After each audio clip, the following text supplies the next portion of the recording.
Good.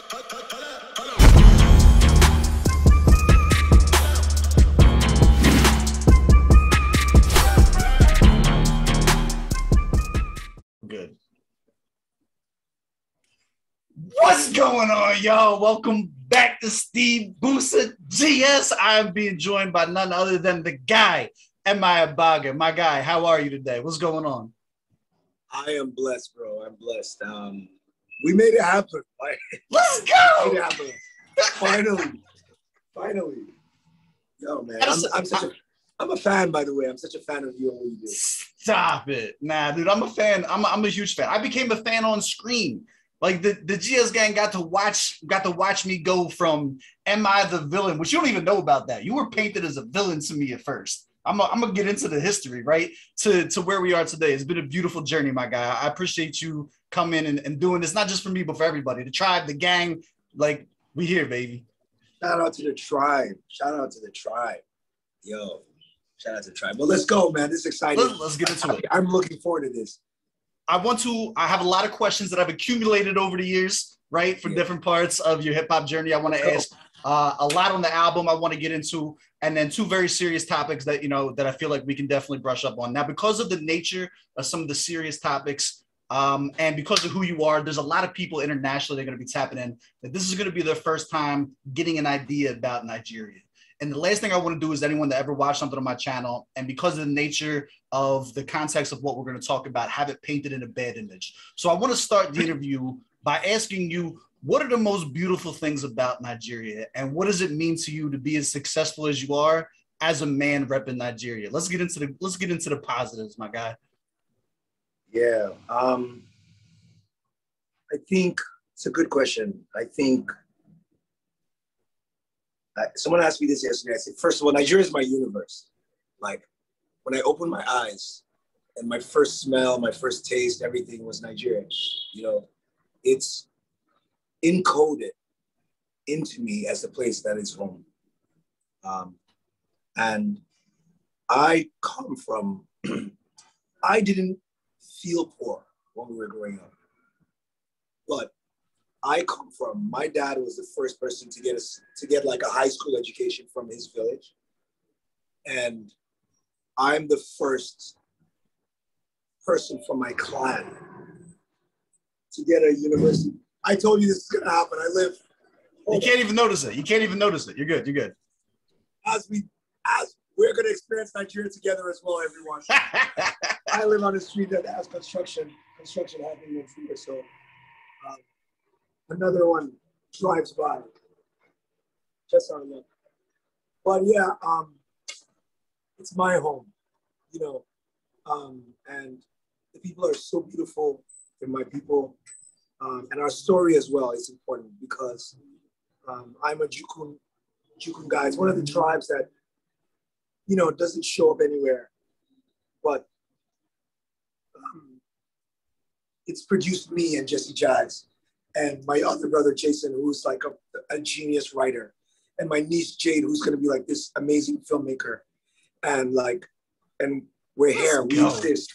And we want to, I tell my youngest brother, I'm like, there are going to be people that are going to be forgotten. And there are going to be people that will be remembered. And we should all try to be remembered. I think it's something worth living for. So I say that when you ask me, that's what your question makes me feel. If you ask me about Nigeria, I say, we are. It maybe doesn't make sense, but the beautiful thing about Nigeria is that we exist. We are part of the fabric of reality, and it's a beautiful country, beautiful music, beautiful culture, a lot of struggle, a lot of poetry, a lot of great people. And it's, it's what I've known, but I would be jealous if I wasn't in Nigeria, Let's go. And you know what? I'll be honest with you too. It's tangible in your work. I definitely got a feeling for the sounds and the life of Nigeria from the Guy album. I think while going through the album, we definitely got a taste of a lot of the different just embodiments of the life there. You know what I mean? And one of the things that I've been taught and that I've picked up on is the Nigerian culture. It's ingrained as far as leaving goes. A lot of people feel as though you need to leave in order to be successful, and that the opportunities elsewhere tend to be like where it's at. And to see you go and build this up and this legacy while still in Nigeria, to never heard you say like, yo, the goal is to move to the US. The goal is to get out and go someplace else. It's like, now, like, we building home base, baby. Like, we're here. Like, let's get it. I just want to say like that gets recognized. We see that and we appreciate you for that, my guy.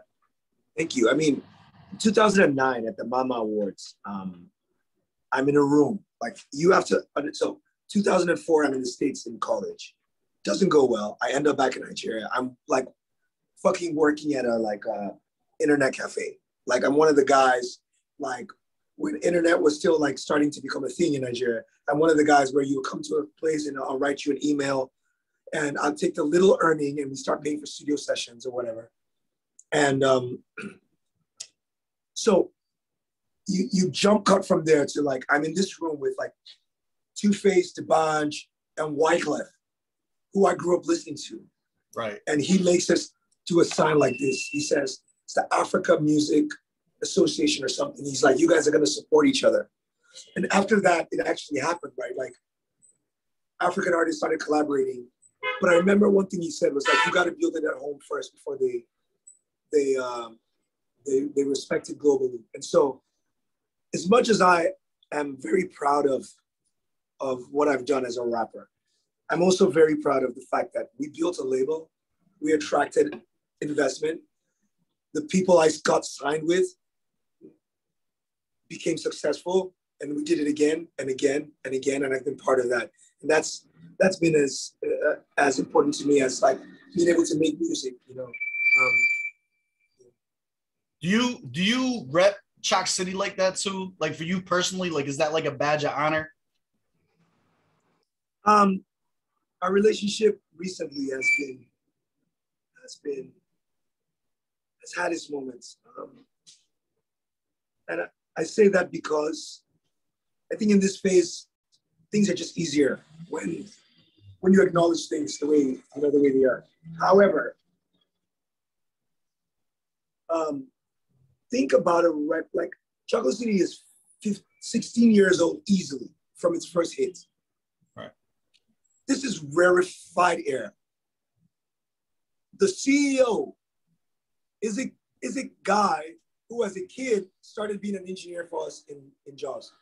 If that is in like a legacy of like passing on, like someone signed me, I took over, and now I'm passing to the guy who was my manager. He was my assistant, then became a manager, then became the business development guy, and he's the guy that's like approving budgets on my project now. It's beautiful. So that's a very, like, it's been a beautiful part of the journey as well. And I'm really proud of what they're doing with Young John and Major AJ. I always call him Mayor AJ. Major AJ, Noon Dave, like all these young artists, Candy Bleaks, Black Bones.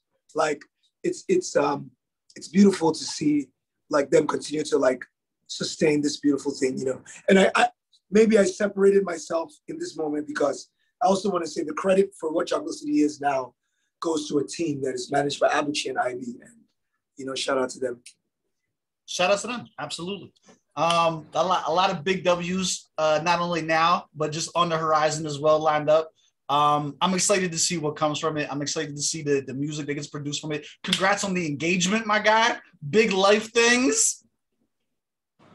You know, the thing I love most about, I'm sorry, I'm answering this. I'm not doing an interview. I'm having a conversation with you. I'm sorry. You're good. Go. But the thing I love most about your page is sometimes when I make a song, like I say this, if you were born in like patriarchy or if you were born a man, you have like, the world is, you've at least had to be like, wait, what's going on? Am I the bad guy? And sometimes as I think through it and I make music through that process, I feel like, and you touched on this, like I'll have an interview that the person just completely doesn't acknowledge this is an important conversation. And I've loved listening to you share your own perspective and then carry the message forward. This is what Annie and I were talking about last night. I was watching you. It's like, you'll internalize it, whether you agree or not. You'll have the conversation that is worthy of the topic. It's a very important topic. But all that work has led up to me having this amazing partner in my life. Like, Oh, that's a terrible time to freeze, but a beautiful time for it to freeze at the same time. He's back. He's back. It froze on a beautiful message, at least, my guy. It froze at a good time. Yeah. I'm just saying, all the work, all the listening, all the introspection, it adds up to something. And who knows what happens, right? Like, who knows? No one knows what happens next. But I'm like in a happy place in terms of like the partner I've chosen, because, you know, I know that it's a combination of a lot of like deep work that I've done on myself to make sure that I can present myself to someone as a man that is intending to be better for the rest of my life, to continue improving, you know. Like, it's a beautiful thing, because I truly believe when you say these things, I'm at a point in my life, right, as a 34-year-old man, where I'm going through a lot of the changes you're talking about, right? Like, I came up as the bad guy, and I love being the bad guy. I've always loved being the asshole. I've always loved being the one that pushes the envelope, and the one that doesn't care about reading the room.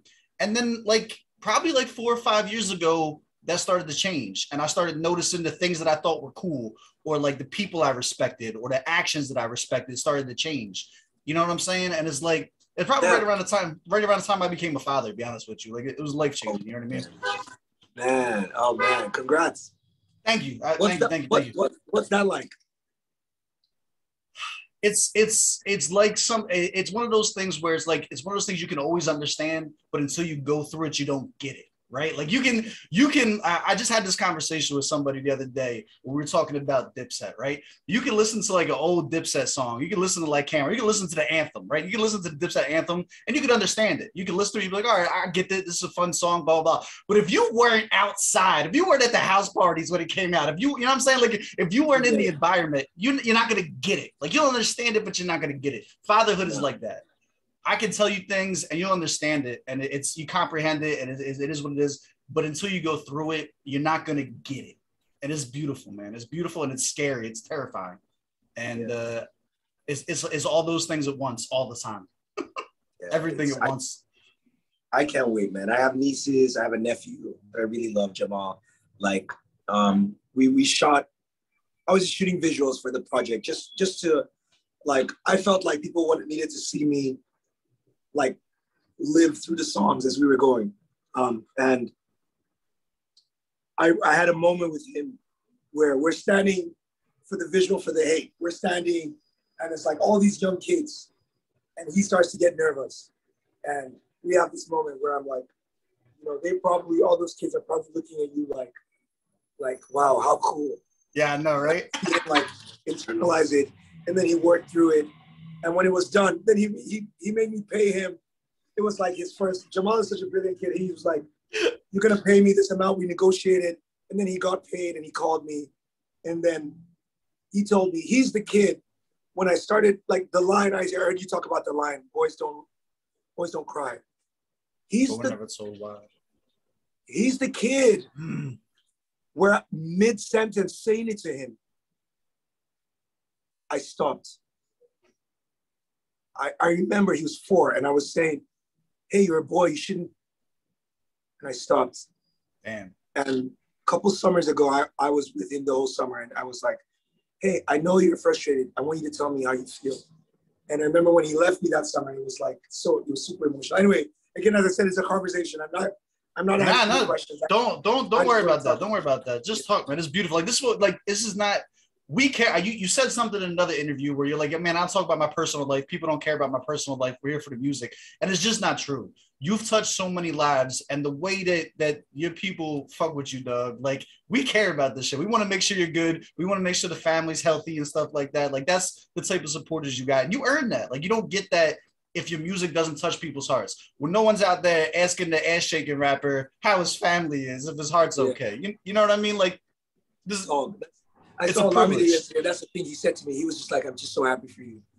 And I understand, because him and I were like, we'll talk about Lamide I'm sure you have questions about that down the line, but he's like, but I feel it. I feel it. Like, with the tribe, I feel it. And it's very humbling. It's very humbling. So you said that you can't wait for it. Do you have kids lined up in your future in your head? You want a big family? What are you thinking? honestly, within the context of Nigeria, if I say I want kids, even within my family, it puts a lot of pressure on my partner. And we're both older. I want to have a happy family, whatever that means. You know, if that means we have children, hey, I'm ready. You know, if that means it's me and my wife, and we have the kids that we have, and you know, which is like my nieces and nephews, and we grow with them, and we're surrounded by so many children. That as well, I'm happy. You know, I just want to have family and have everyone do well. You know. So let me steer the question more towards the music one, so I don't put no pressure on nobody, right? In the event that you have children, would you be willing to, or are you looking to have them engage with the Nigerian music industry? Or is that something that you would steer them away from because of your time with it? Talk to me about it.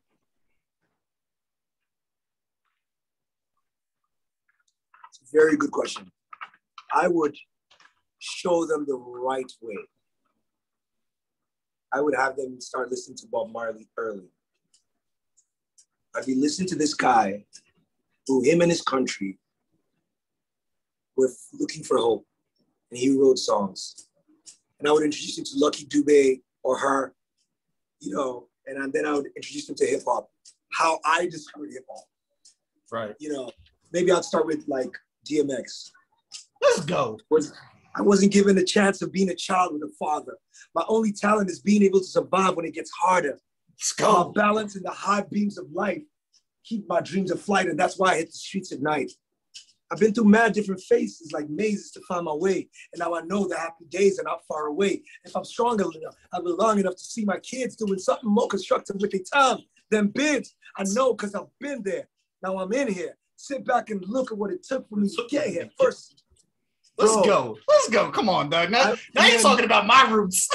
Like, let's go. And then I would say to them, do what you want. Because if you do it right, if you're able to share your life through music and then have people that you've never met look out for you, like it's the most beautiful thing. Like when people see Jesse and Ice Prince, what they won't see is my perspective of being the big brother, of sitting with Ice Prince and helping him write those lines and being like, hey, you should listen to this.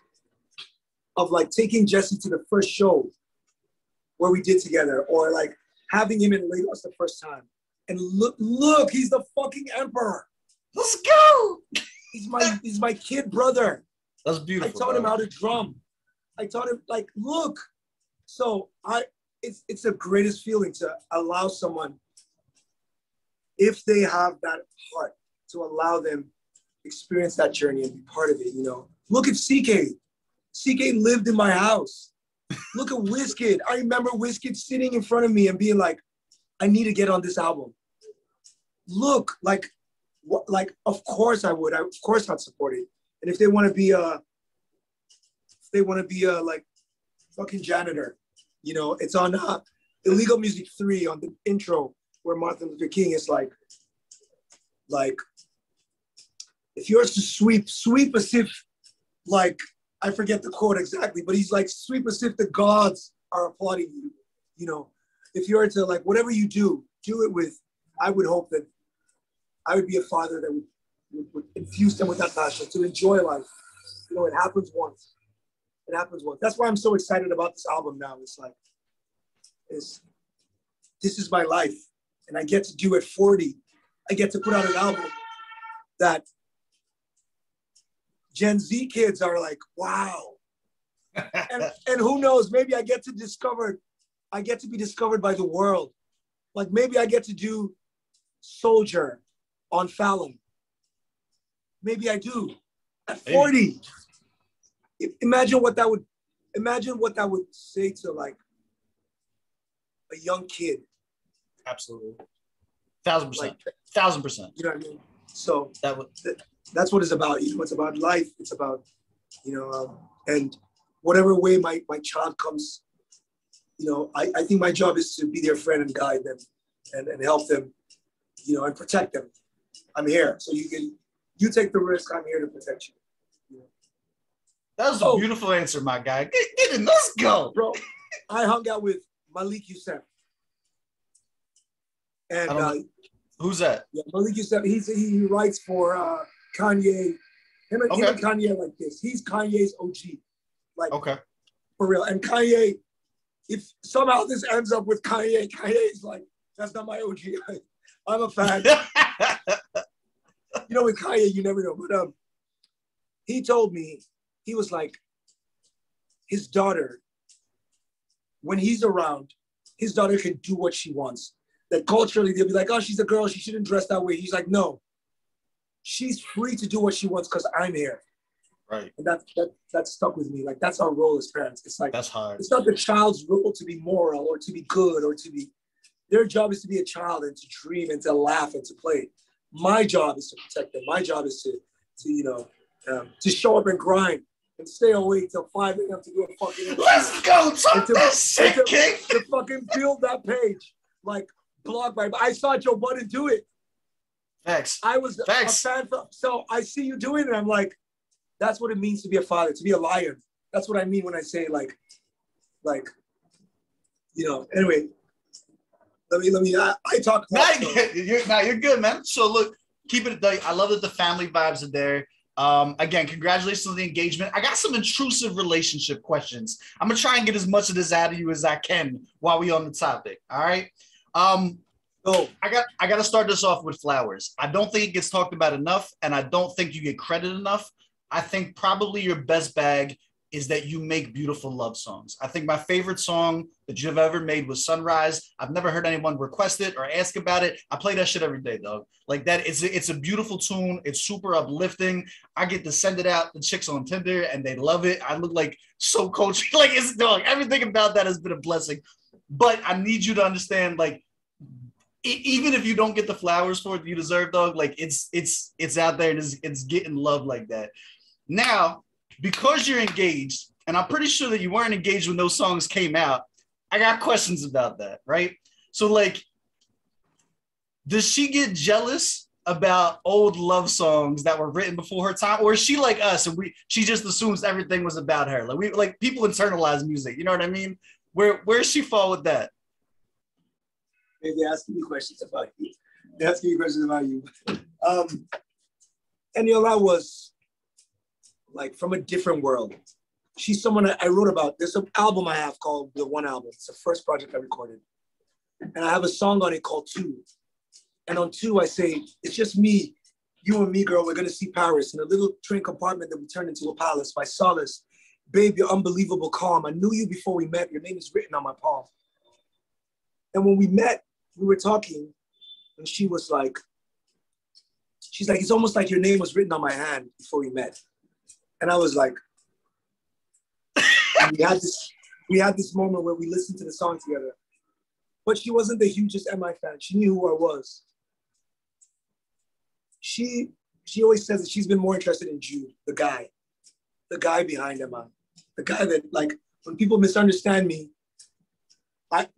or when something happens, something goes bad, the artist still has to wake up the next morning and like have breakfast, whatever. And that's who she cares about. But on love songs, she listened and then she said, just make sure you write ones about me and make sure they're better than those ones. That's fair. That's fair. That's not a big ask. I feel like. But I'll tell you something. Up until the Love EP, which has not yet come out, which I was writing about heartbreak, I didn't really write the love music that people heard about women. Oh, that's not true. One Naira is about someone. Sir, that's going to get clipped in ways that you're not going to like. That's going to get clipped. about romantic partners. That's what I mean. My brother was dying when he was 15. Jason. And it made me feel love in a way I'd never felt before. So when I have a, I said it the other day, the way to think about me is I'm a songwriter first. So I'll have an idea and then I'll be like, what's the verse for this? And if I need to remember what love feels like, I'll remember sitting, looking at 15-year-old Jason on him and thinking like, oh, I'm gonna lose him. And I'll feel it. And then I can just write like the most like like forever or whatever. And yeah, like we communicate love, especially this is one of the things about like patriarchy. We communicate love. We allow ourselves to talk deeply about love only when we are speaking about romance and romantic interests. But sometimes like, and again, we're having these conversations now. Sometimes like you love your friend, like your guys, you know what I mean? Like, right, absolutely. Like, you'll have like real love with your like your dad or your uncle or like, and like you can draw from that as an artist. You can draw from those moments because love is love. You know what I mean? Nice. It's like absolutely people that I've had, like I was talking to Luce, who just had a kid, by the way. And I called him in the hospital immediately after it happened. Yeah, immediately after it happened, I was on the phone with him. I'm freaking out. I'm looking at like two people I love, their child. And I know what it means for him because Luce is such a loving guy. And he's looking at his son like just, he just kept going mad. And like he'll write songs about that moment that will probably sound like, hey babe. Right. But it'll be from that feeling because it like stays in our bones and our veins, you know. So that's what I meant. I don't mean I was writing about, you know, I meant you're good call, man. Good call. I learned the hard way like everybody else, my guy. In Nigeria, you know, it's not as culturally a thing here as so we forget, and we'll say possible stuff all the time. You know? It's cool, man. So look, that's we love to hear it. We love to see it. Is it gonna be reflected in the music going forward? Like, should we expect married MI? Should we be expecting that to be like the new, right? Like, is that like the new common? Like, are we going to be in our married, mature adult bag now? Or are you going to try and keep the two separate and still give us a variety? Like, are we still going to get scumbag MI at some point? Or like, are those days behind us now? I don't know if I could authentically write something scumbaggy right now because I don't know if I would I don't know if I would live through the morning. But and also because my company task is like 75% women, you know, and I like when on Soldier, when I talk about talking to women, my process has been through conversation and hearing stories. And so I think that I've actually changed as a person, really. It's not like I'm not writing songs for that. These are my thoughts on the issue right now. I think also maybe another part of your question is there are two main goals, two main objectives.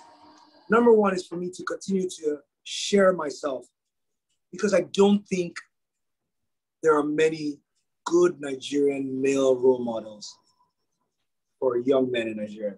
Like a guy that's like married, that's going to work, that's like sharing his platform, that has made mistakes, you know what I mean?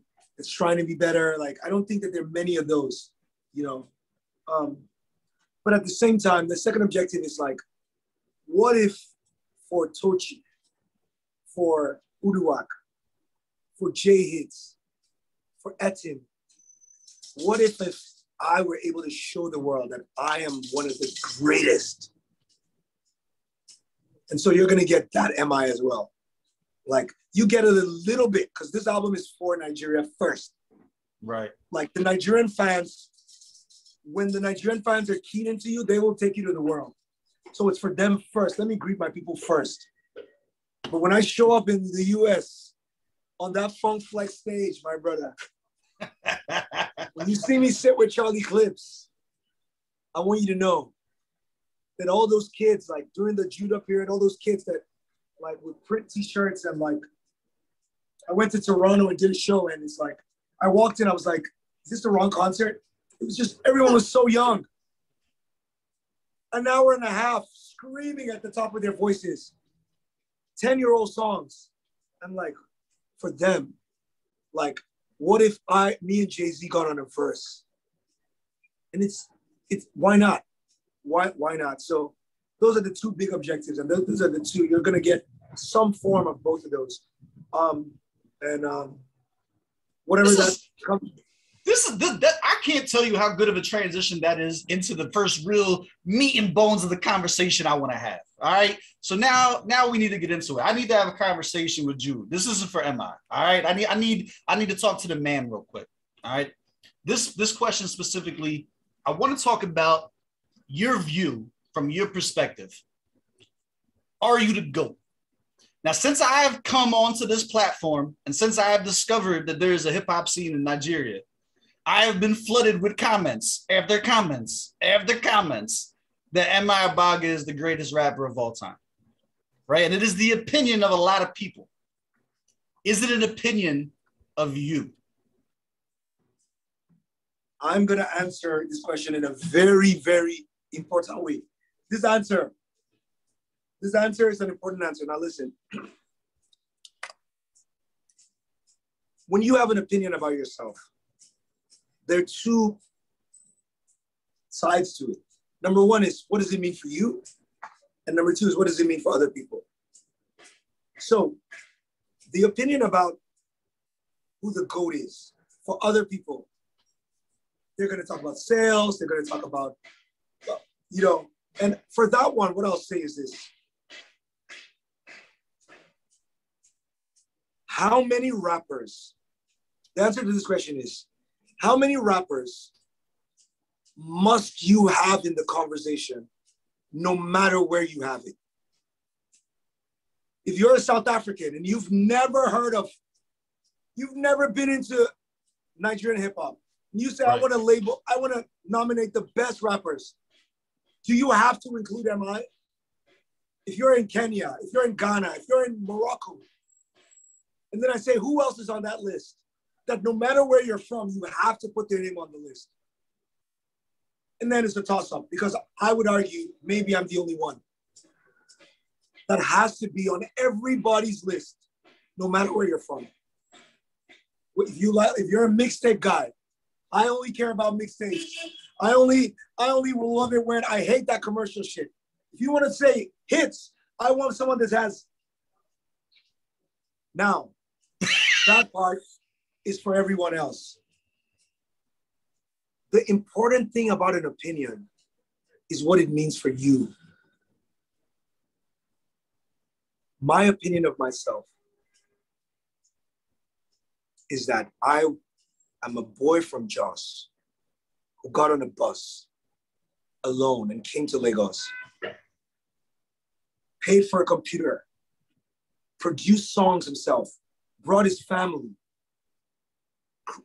carried a label on his back, was a BET Award nominee in 2009, the first time, the first opportunity they gave to African music, there was a rapper on the ballot. Then put his brother on, and his younger brother, and another artist, and another artist, and another artist, and then ran the label, and then came back. And the reason why that opinion is important for me is because that's what I want to, that's what is going to give me the drive to go forward and try to accomplish greater things. And that's really what's important about an opinion.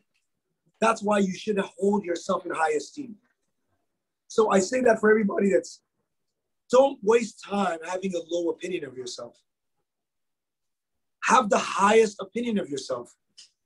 Respect yourself.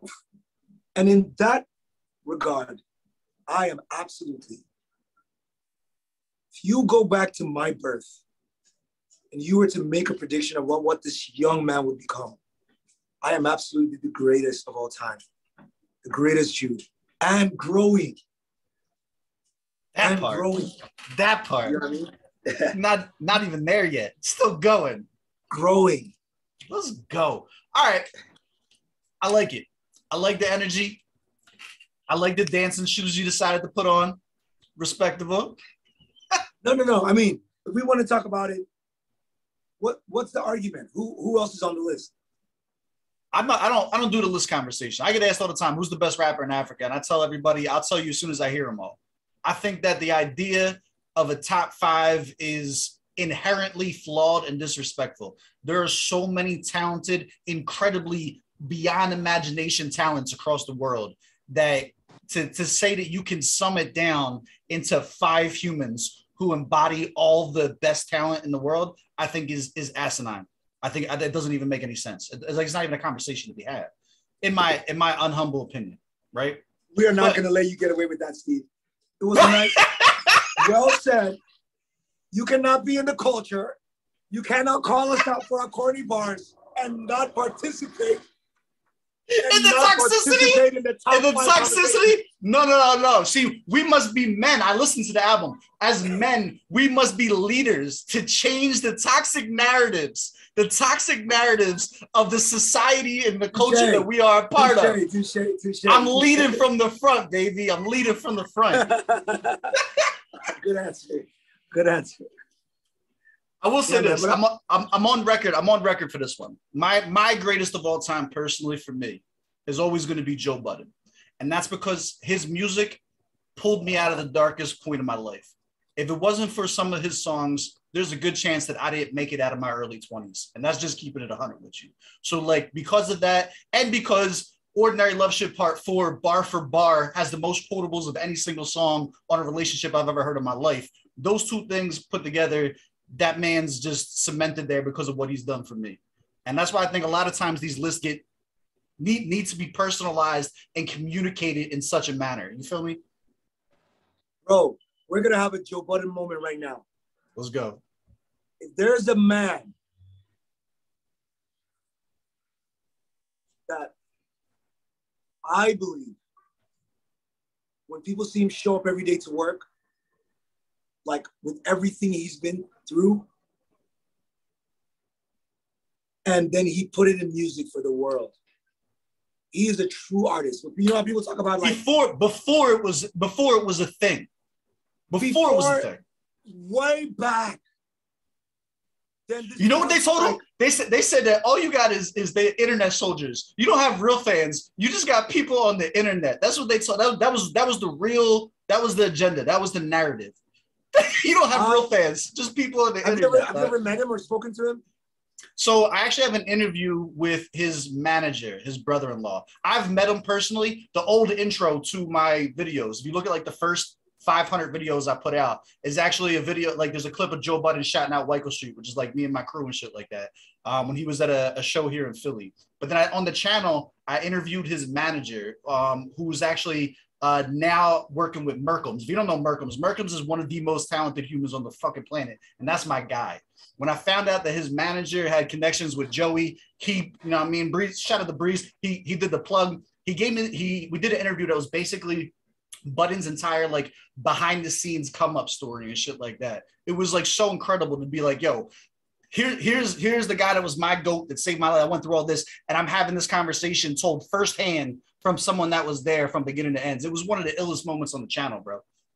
Bro, I want Tribe, please, I want a favor, because I know when the Tribe go hard, both Steve and I connect. What? Yo, this is the worst possible time for these shits to pause, man.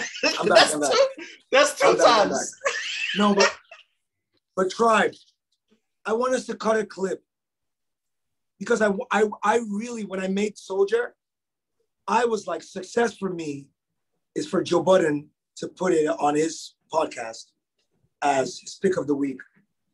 You know, sleeper song. Right. I just want him to hear it. Because in so many ways, this moment in hip hop where a lot of rappers are starting to open up was birthed by Joe Budden. Thanks. And we should all acknowledge it. In so many ways, we should all acknowledge it. And he did it alone. He did it alone. He was mocked the whole way. And I'm so happy to see him win. You know what? Like, you know, when you talk about people happy to see me win, I am happy to see him. Now, I've been a fan of the podcast from day, like when it started becoming a thing for me. I'm so happy to see him win. So I would love if you guys take a piece of this, just retweet it at him. Tweet it at him till he gets his flowers from us and listens to the song. That would be success for me from an album point of view. He gets to listen to the song and talks about it. If he likes it, if he doesn't like it, whatever, you know. I don't imagine a scenario where Budden gets a hold of that track and listens to it and has anything inherently negative to say about it at all. If anything, I could that not only is that his bag, but bro, There are corny shit. There are times you do some corny shit. And there are times that you do corny shit that's on purpose. And then there are times where you do shit like you did on Soldier, where you're not trying to appease an audience. You're trying to have an adult man-to-man conversation with people that you believe are able to have that conversation. And that's how I felt when you get in that bag. When you get in that bag, when you take the kid gloves off, right? Where you take the kid gloves off and you're like, yo, this is for y'all. And it's like, I feel like I know when I'm being spoken to and when I'm not. I feel like I know when it's like, man, this one is for you. And this one is like, let's try something else. Let's try and bring some other people up into the fold and get the rest of the fan base on par and shit like that. And like, that's one of them, dog. So like, I can't imagine him having anything negative to say about that at all. That's real. Yeah. I mean, he really is an inspirational guy, you know, really, you know, and shout out to you, Joe. Shout out to Joe. Let's we on the album now. We might as well just stick with it. Let's get into it. What is your favorite track right now? Right now, what is your favorite track off the album? Heavily influenced by my reactions. What is your favorite track of the album at this point? I don't know. Maybe Soldier, because listening to you talk about it, and then I was in a Port Harcourt the other day, and I had a conversation with a couple of young rappers. That's a big part of what I want to do next with Task is like go around and intentionally share with young creatives across the world, like just connect people, put people in better positions. You know, I'm so excited about like Odumodu Black. I don't know if you know who that is. This like guy from Abuja who's burning. Like, you know, I've heard the name in passing, but I haven't tapped in yet. I don't think. You know, his energy is like he did the joint with Alpha, right? That's who was on the joint with Alpha Ogini. Yeah. So I know who you're talking about. I just haven't had a chance. I actually hit Alpha up on that one. I did a whole blog post. Shout out to Alpha Ogini, dog. I did a whole blog spot post giving him his flowers, and I hit him up. I was like, hey, yo. I'm gonna have my Alpha moment not on this project, on Rendezvous. Like this moment is the chopsticks moment, but there's an Alpha Ogini moment with MI coming, because I gave him an opportunity to rap on an MI song. He just gave me flowers on the track, like, and that's who he is. He truly is like a good guy that's like jump-started so many careers, is sacrificial, and one of the best rappers, like putting together like an amazing catalog, like at the same time as being like the dopest engineer. Like, you know. Talk that shit, King. I'm here for it. Let's go. Now, Alpha's that dude, and he's super chill too. I've had the pleasure of having a couple conversations with him throughout the times, and like it's always on good times. You know what I'm saying? It's always on good times. Yeah, absolutely. He's a great guy. Great guy. But yeah, I think Soldier, I really like the hate. I really like, because everything was so deliberate. Like everything you hear, like every piano note, like the time between the last note and when the coin drops took me like 5 minutes sitting looking at the computer with my mouse. You know what I mean? I do. Like I had an intro with this great comedian called F.A. that I took off to put the guy as number one, you know, like to change. I had all the song titles as the hate, the door, the ones. Bigger was called the ones, which I thought could have been an amazing name. And then someone came and said, no, you got to name songs like you name children. And so we had submitted the album, and we had to go back and we had to be like, what is the name of, like, what is this child's name? What's this baby's name? You know what I mean? And be like, this baby's called Bigger, you know? And this one is called Soldier. This one is called, so everything was so intentional, like that it's hard for me, because when people hear Daddy Now in the album, everyone except you, of course, but when people hear the guy now, Daddy Now, they get it. They're like, oh, like when the guy came out, it was tough for me to put out a single, because I was like, I want people to hear it in the album. Right. Like you have to hear it as part of this body of work, you know? And man, it's just been, the album has like truly been like a special experience for me. In a way, like there are a few projects that I recorded that I've been part of that I didn't enjoy the full process. But Illegal Music 3,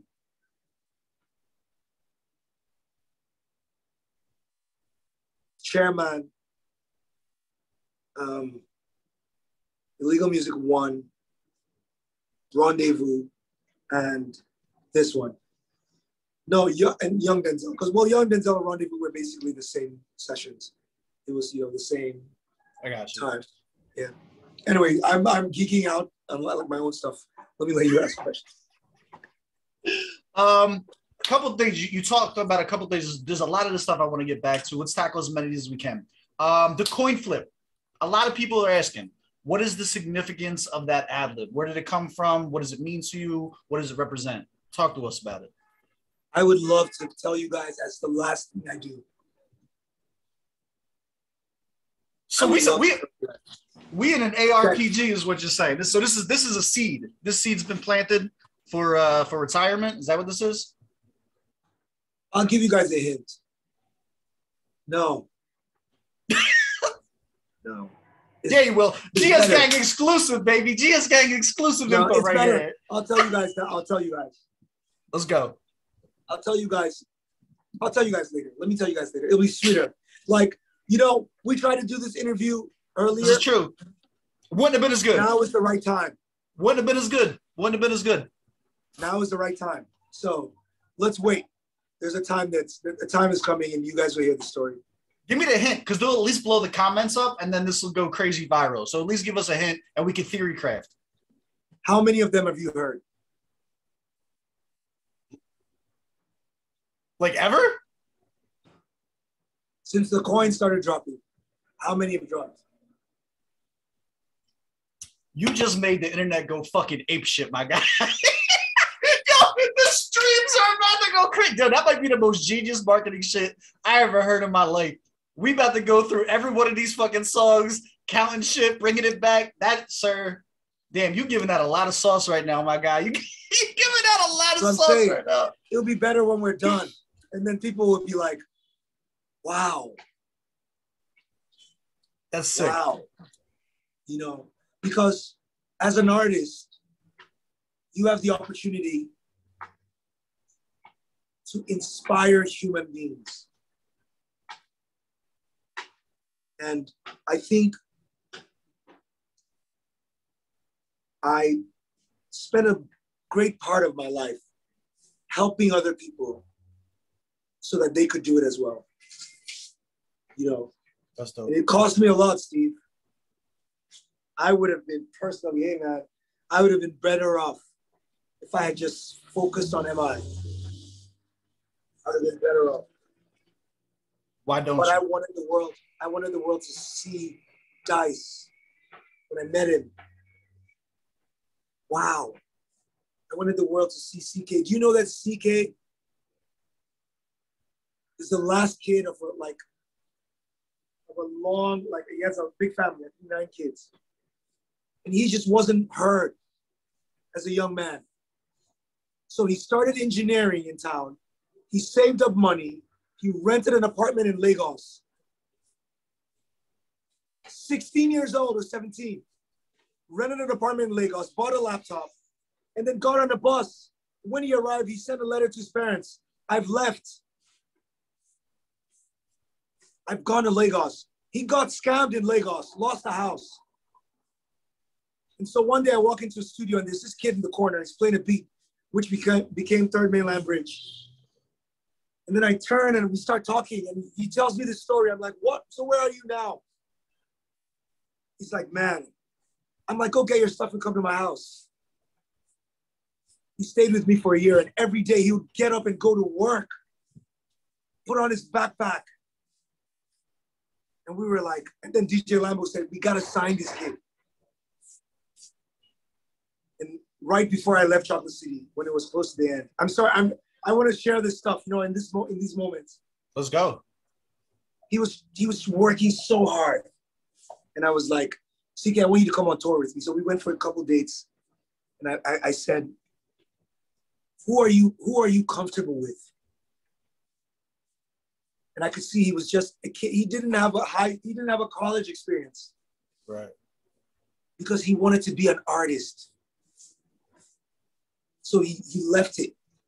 So that's why this moment is so special for him, because he's now getting to be the kid that he wanted to be, as he deserved to be, as he dreamed he should be when he was 16 in Kaduna, saving up his money to buy a laptop. So I wanted to do that, and it cost me a lot, but I wanted the world to see these people. And I think along the way, it cost my fans, because then the world, they were like, but am I? But am I? And so whatever time I have left, I want to do am I. So count the coins. Count the coins. Let's go. Yo, this is fucking wild. All right. Back to the album, The Guy. I need you to do something for me personally. I want to be in the studio session while Crazy was being created. The sheer emotion that I felt as that track starts to overpower you while you're listening to it was incredible, dude. I can't imagine what it must have been like in the moment, hearing that for the first time in its final iteration. Like take us there, please. Yeah, man, you're asking me like, I'm a music fan, so I'll answer like a fan. You know, like when you ask a fan to talk about music. So, first of all, you have to know who Aussie Grace is. Which I don't. Aussie Grace is, she's a dope female artist that's gonna change the world. That has been writing. She's written for Tenny, I think. I don't want to be disrespectful, but I know she's written for, maybe it's not Tenny, for some hits that are out there. Thames, I think. She's written for Thames, I think.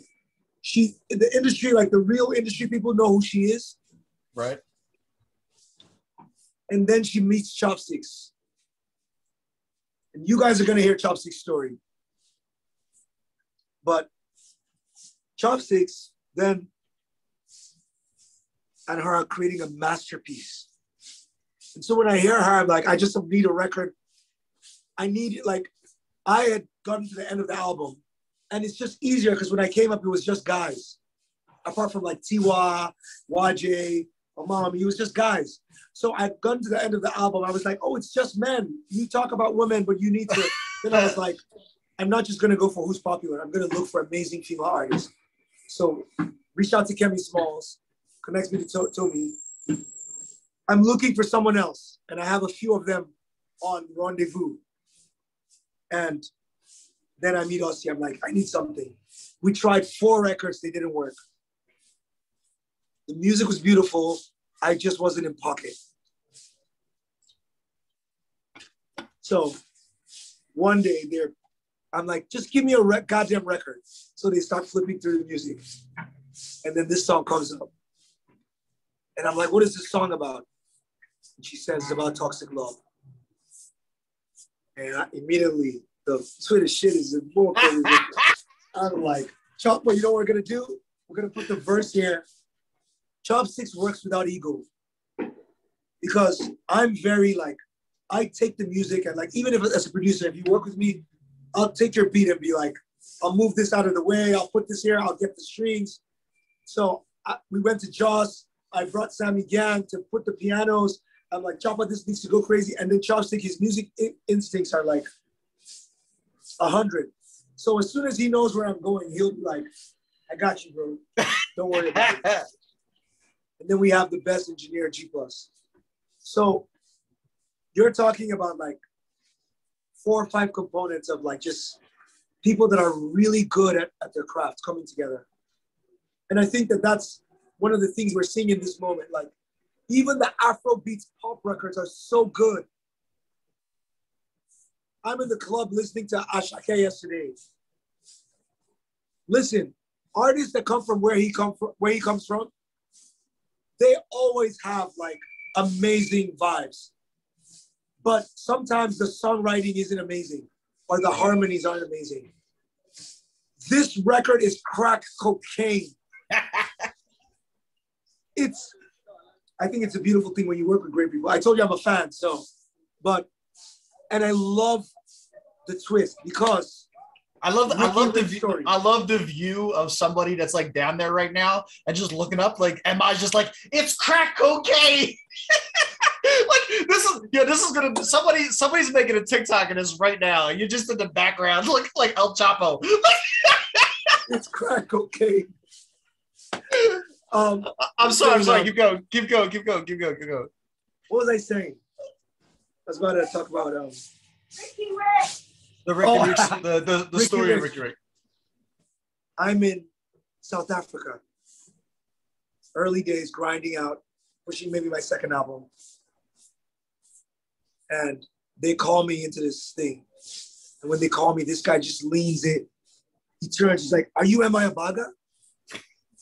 And I'm like, yes. He's like, oh my God. He waits for me to be done. And we talk for an hour and a half outside. He was Ricky Rick. I come to find out another like Joe Budden type, like lived his life out in the open. And that's the thing about like the rappers in South Africa. They've been through it in the open. Casper, AKA Double HP, like these are men who have, like, you know what South Africa has been through? These are men who have experienced life. And they've really shared themselves with us. And so I always had this memory like of this great conversation I had with this guy, you know, and just watch him blow up, him and Casper, and then shit. And I was away from Twitter, if you remember, during the ban. It was a dumb move, but I wanted to be respectful of the government. You know, if it's a law, it's a law. Whatever. So when I came back, I saw it immediately. This place is toxic. Wow. It's not us. It's Twitter is feeding into our worst. It's bringing it out. And who knows, maybe we may find that it's the healthiest way we can do it. That humans still have to do it. And Twitter is the best way to just talk shit to people and then move on with your life, right? Yeah. Who knows? Maybe rather than like throwing bombs on each other and like, who knows? But it is a toxic place. Facts. And when it happened, I'm like, because we don't know what people are going through in their everyday life, you have to be careful what you say to them. And if you say it on Twitter, you're still saying it to them. You would not tell your friend who's depressed that they should eat shit and go die.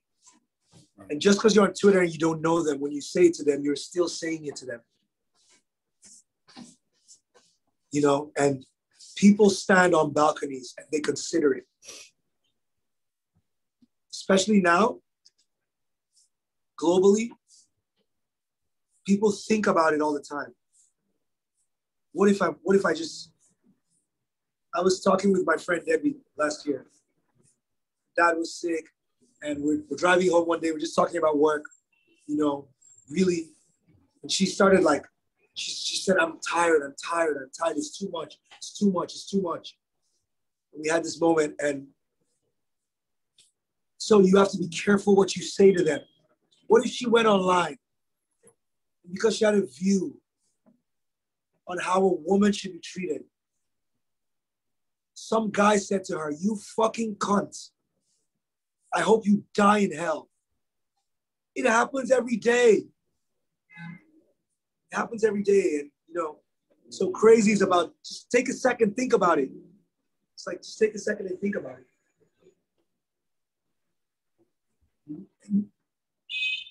You ask a mob for advice, you end up killing Jesus Christ. You know why they killed Jesus? Because they didn't think about it. What has he done? Did he kill someone? What did he say? Did he say Caesar? He never said that. What did he do? You know why they killed him? Because they asked the mob for advice. Hey guys, what should we do? Crucify him.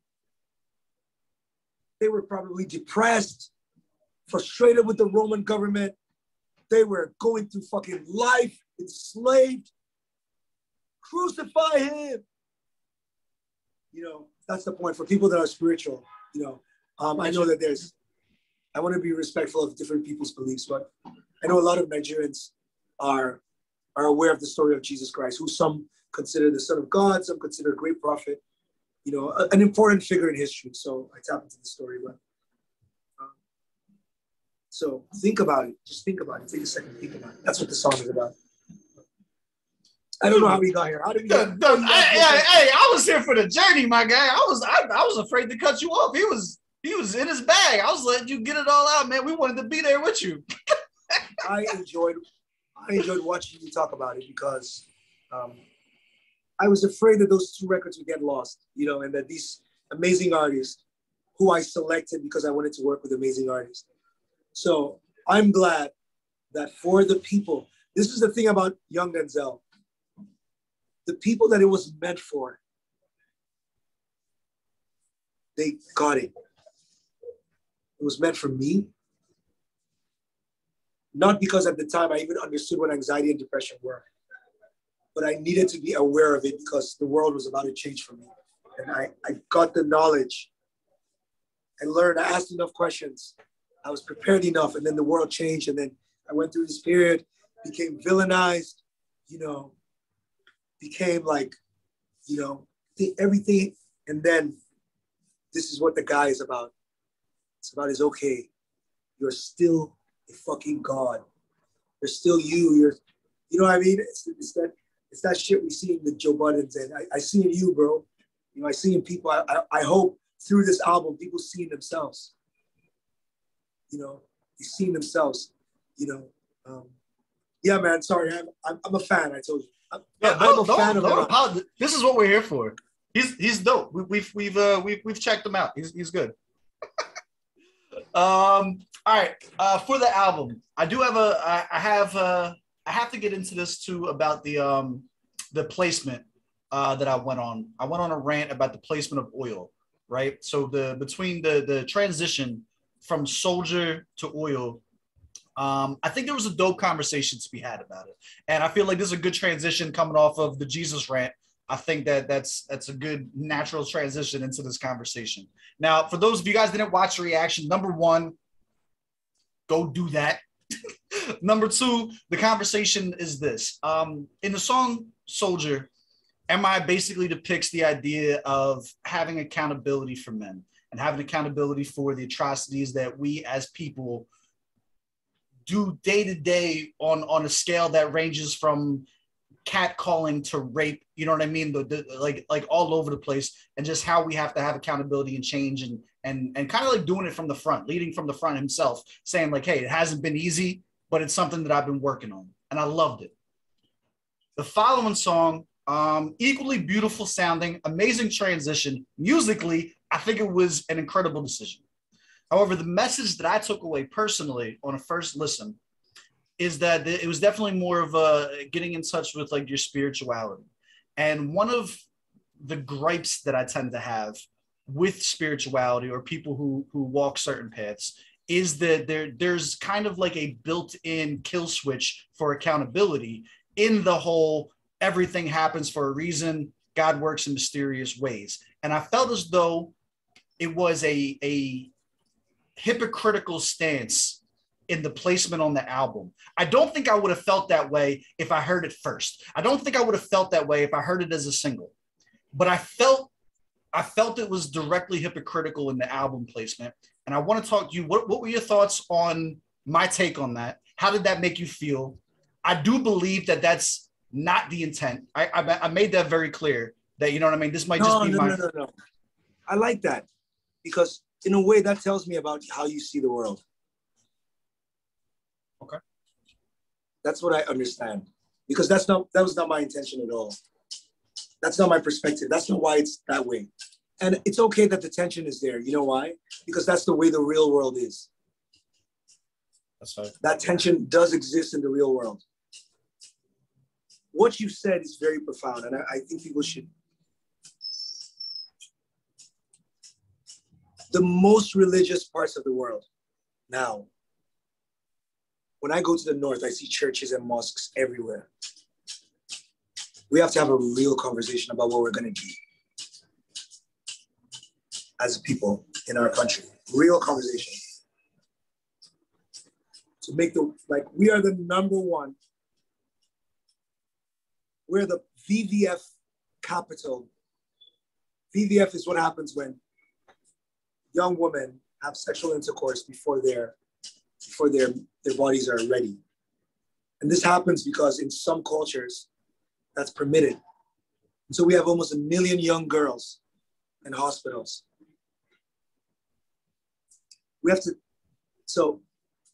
However,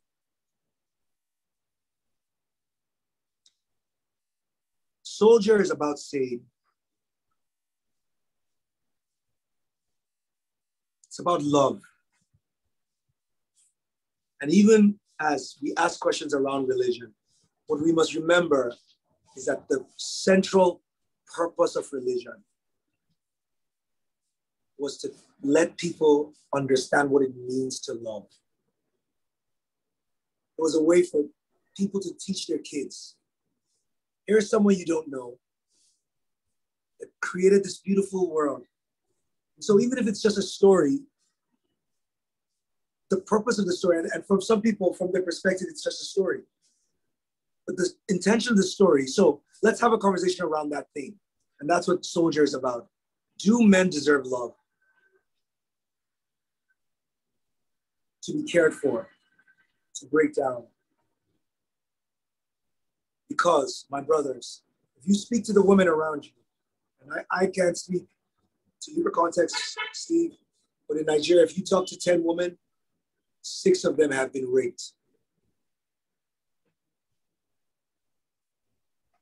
I'm talking about my friends, the people I go to work with.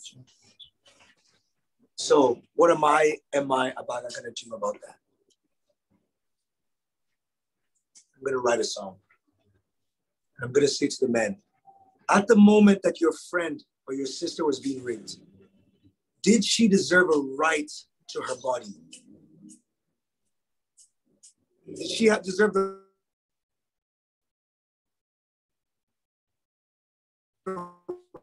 right to say, no, this shouldn't happen? And if you believe that she had the right to say no, that is what feminism is. And maybe you've never heard it before. Hear it from me, Jude. Remember me? African rapper #1? Here I am again. Bro, we gotta be feminists. Because our actual sisters and our actual friends in our real life, in our society, something's wrong.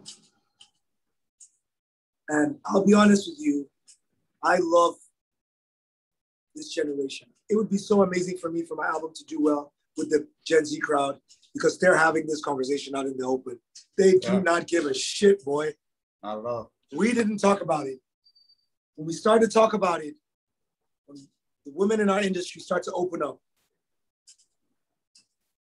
they would make actresses strip to get roles.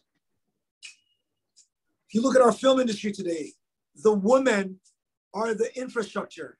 Kemi Adetiba, Moabudu, it's women. You'll see like Film House has, go ask about what's her name, Mimi. It's women. Look at our industry, it's women. Listen to their stories, shit. We have to say something. And so I'm glad that the comedians are starting to put it in their videos. Artists are starting to say, this is my contribution as well. Yeah.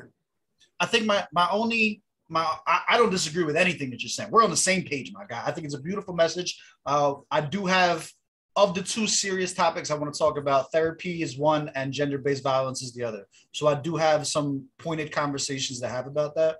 I don't want to get off track of the album just yet. So I don't want to dive too deep into that. But I will say this. My issue from an album perspective, when it comes to the messages, is that I think we would both agree that a lot of the atrocities of gender-based violence stemmed from the rhetoric of boys will be boys. Yeah. Would you agree with that? Of course. My perspective is that God picks his strongest warriors to go through shit is nothing more than a religious coding of the phrase, boys will be boys. God will be God. It's almost like it's washing its hands of accountability. And that's where my issue lied. You're right. You're not wrong. Do you know, Steve? Do you know how beautiful life is? So beautiful. That two perspectives will be right. Two things can be true at the same time. Absolutely. So you're right. So let me tell you my own perspective. Absolutely.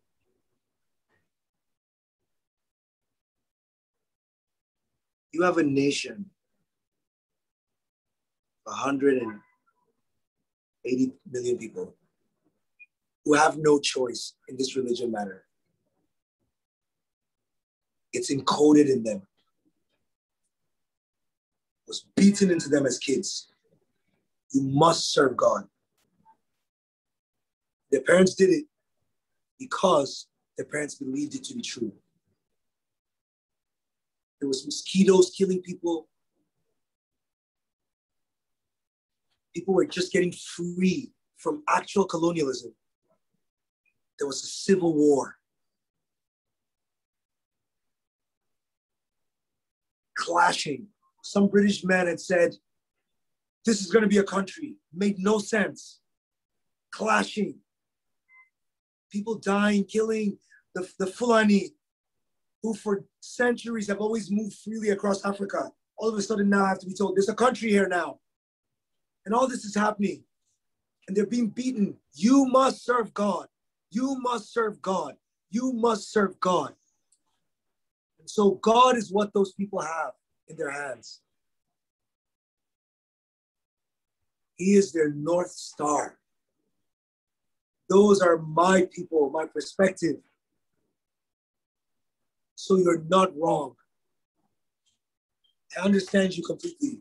The only thing I'm saying is that, I'll say this, have mercy. The same way, when you talk about your story, there'll be maybe if you talk about like when you were 25, maybe how you were treating women or whatever, there'll be a girl who will never understand with you, Steve. She'll be, look at this fucking privileged white man. Still want his fucking platform. Fuck this guy. Because maybe her brothers raped her. And she'll be correct. And you'll also be correct. And so for those people that are going to wake up on Sunday morning and go to church, I would rather that they said, if I need to take a risk, I will take a risk knowing that God will cover me. Because that belief got me here. So I will do my best for my people to talk about feminism, to talk about the things that matter, to show up in a real way, to launch a platform task, to move the country forward. But I will still say, in this moment, as a 40-year-old guy who spent most of my years doing the wrong thing relationship-wise, I'm getting married. You know, to have taken huge L's in life, huge L's. And now I want to win. I want to be, imagine me leading the charge for Nigerian hip hop globally. Do you know what I mean? Imagine what that would mean for us, Steve. Let's go. Imagine how huge your platform would be. And it would be authentic. You would be on like the hugest, if you want to do it, on the hugest platforms. And you would deserve to be it because you actually respect the culture, right? Imagine that happening. And I believe, even as someone that has, I would tell you, has questioned everything, has changed my perspective on a lot. When I look at my family members going to church, I say to them, you're blessed. You know what? I want you to believe that you're a blessed person. And so that's, the tension does exist. I acknowledge it. And I think your perspective is valid and an important part of this conversation, an important part of the conversation. But the song Oil, you look at people respond to it. The soldier. Think about that. The video that's blowing up online, it's a soldier. I've seen it. It was beautiful. The record right before. You and I will never understand. Oh, have you been in the armed forces? I don't know if no, sir. No, sir. No, sir. No, sir. To suit up and be in Iraq, fighting for an ideal. We'll go online and talk about free speech. Free speech. There's a guy that has to put on a uniform in the morning. His friend died last week. And he got to focus. He believes God is going to see him through. I want him to play that song because of what he believes and say, I'm blessed. Bulletproof on my chest, oil on my head. You know, that's what that song is for. You know. I love having this conversation with you. I want to put it out there. I think if more people who had difference in views took this example and were able to have these type of communications without an agenda of trying to change somebody's mind and the actual agenda of just communicating and trying to see the perspectives, I think that we'd be in a much better place as a people. I appreciate you having that conversation with me, Doug. Like, I really do. Like, this, I enjoy this. I love intelligent convo. Like I'm in. Like, let's go. Like, yo, Steve, I'll jump in here and say, that's what the hate is about. The hate is not about a rapper. Respectfully, I want to say, I think as a country, as we're moving forward, we need to listen to our elders. Not because our elders, we must respect them. No, but because we need to learn. We need to share information. And the elders have a perspective that's important. You see these generals that are dying out in Nigeria? They made a decision to keep the country together. And we have to understand why. Because that decision has huge implications for the country. If we just disrespect them, we're going to miss what Obasanjo really has to say. He's written books. Now, in hip hop, Mode 9 should be respected. shout out to Mode 9. The brands, when the brands are doing events, they should honor Mode 9.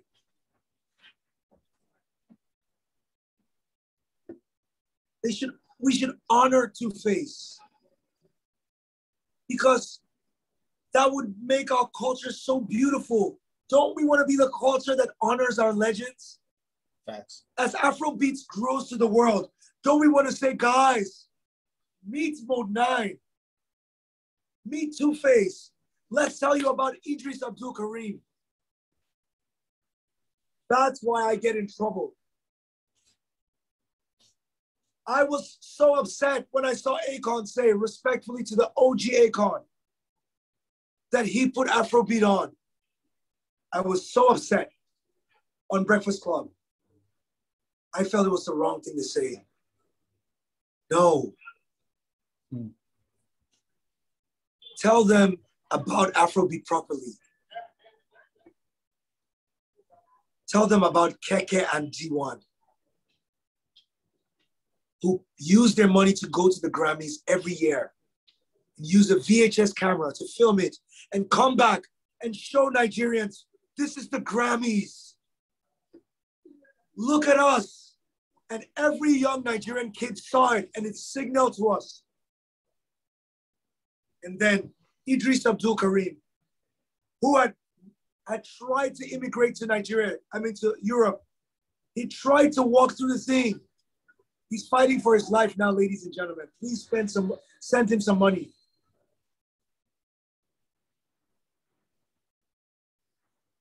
He came back to Nigeria and showed up in Lagos, sleeping under a bridge for 3 days and produced massive hits and was sitting on a plane, Steve.